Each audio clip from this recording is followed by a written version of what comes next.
जय शिवराय मित्रांनो स्वागत आहे आपले सागरभाव GR शेती योजना 2.1 या चॅनलवरती।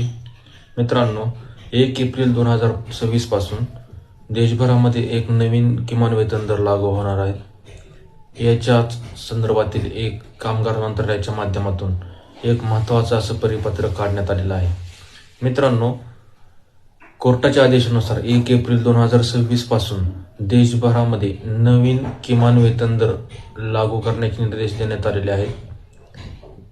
तर याच अनुषंगाने केंद्र शासनाच्या माध्यमातून 1 एप्रिल 2026 पासून किमान वेतन दर लागू करण्यात आलेले आहेत। तर मित्रांनो याच्या संदर्भातील एक प्रतिनिधी प्रसिद्धी पत्रक याच्यामध्ये वेगवेगळ्या प्रकारचे कामगार असतील आणि त्यासाठी लागू असलेले वेजेस या ठिकाणी देण्यात आलेले आहेत।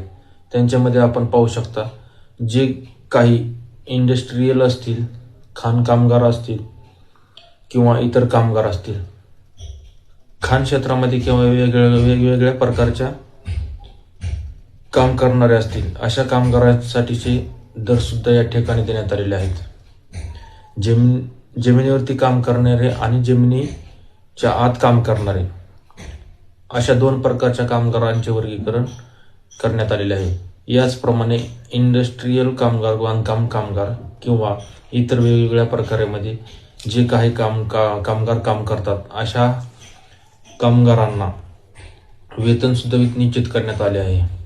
याच्यामध्ये आपण पाहू शकता अनस्किल अर्थात अनकुशल कामगाराला कमीत कमी 556 रुपये प्रति डे एवढे वेतन निश्चित करण्यात आलेले, ज्याच्यामध्ये बी एरियामध्ये 693, त्याच्यापेक्षा वरिष्ठ कॅटेगरीचा एरिया असेल तर त्याच्यामध्ये 827 रुपये पर डे एवढे वेतन दिले जाणार आहे। सेमी स्किलसाठी 650 रुपये पर डे पासून 918 रुपयापर्यंत हे वेतन दिलं जाणार आहे। याच्यामध्ये स्किल लेवलचे जे कामगार असतील त्यांनी 781 रुपये पर डे पासून 1008 रुपयापर्यंत वेतन दिलं जाणार आहे। तर जे हाय स्किल कॅटेगरीमधील कामगार असतील त्यांना 916 रुपये पर डे पासून 1094 रुपये पर डे पर्यंत या ठिकाणी वेतन दिले जाणार आहे। याच्यामध्ये सरासरी आपण जर पाहिलं तर ते कुशल कामगार असतील यांना सरासरी 783 रुपये पर डे अर्थात 20,358 रुपये महिना अशा प्रकारचे वेतन मिळणार आहे। अर्धकुशल कामगारांना 868 रुपये पर डे अर्थात 22,568 रुपयापर्यंत, तर कुशल कामगारांना 958 रुपये पर डे तर साधारणपणे 25,000 रुपये महिन्यापर्यंत हे वेतन मिळणार आहे। तर उच्च कुशल कामगारांना 1,035 रुपये पर डे अर्थात 26,900 अर्थात 27,000 रुपयापर्यंत हे वेतन मिळणार आहे। मित्रांनो देशभरातील वेतनवाढीचा निर्णय हा कामगारांच्या जीवनमानामध्ये सुधारणा करण्यासाठी अतिशय महत्त्वाचा असा निर्णय आहे। वेतनातील तफावत कमी करणं, याचप्रमाणे सध्याच्या आर्थिक परिस्थितीनुसार पगाराची रचना जुळवून घेणं या उद्देशाने शासनाच्या माध्यमातून हे नियम बदलण्यात आलेले आहेत।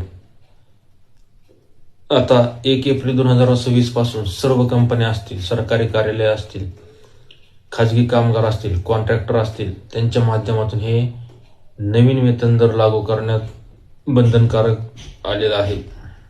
मित्रांनो हे परिपत्रक बांधकाम कामगार विभागाच्या माध्यमातून काढण्यात आलेले आहे। हे आपण शासनाच्या वेबसाईटवर सुद्धा पाहू शकता। मित्रांनो 1 एप्रिल 2026 पासून देशभरामध्ये एक नवीन किमान वेतन दर लागू झालेला आहे आणि या संदर्भातील हे अतिशय महत्त्वाचा असा अपडेट आपण या व्हिडिओच्या माध्यमातून जाणून घेण्याचा प्रयत्न केलेला आहे। तर याच ठिकाणी आपण थांबूया। आपला व्हिडिओ जर आपल्याला आवडला असेल तर लाईक करा आणि या चॅनलला सबस्क्राईब करायला विसरू नका मित्रांनो। धन्यवाद।